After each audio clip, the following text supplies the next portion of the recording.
ज्या घरात लहान मुलं असतात त्या घरात पसारा हा होणार। नमस्कार मंडळी, तर अगस्त्याच्या शाळेत आज पिंक डे होता, त्याला छान तयारी करून मी शाळेत पाठवलं। आता बघू शकता हा जो पसारा आहे ना तो मुलांनी घातलेला आहे आणि तोच मी इथे आवरायला घेतलेला आहे। आता ज्यांच्या घरी ना लहान मुलं आहेत ना त्यांच्या घरी असा सतत पसारा पडत असतो।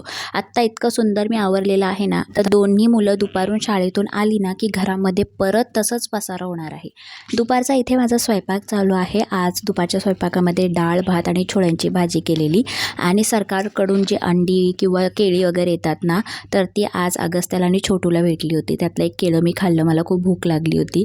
त्यानंतर छोलीची भाजी जी आहे ती इथे करून घेतली। अगस्त्या शाळेतून आलेला, त्याला भूक लागली होती, त्याला थोडेसे पॉपकॉर्न बनवून दिले आणि दुपारी आहे ना अगस्त्याला नारळ पाणी इतके आवडतात ना, एक पूर्ण नारळ पाणी प्लस मलाई पण तो खातो।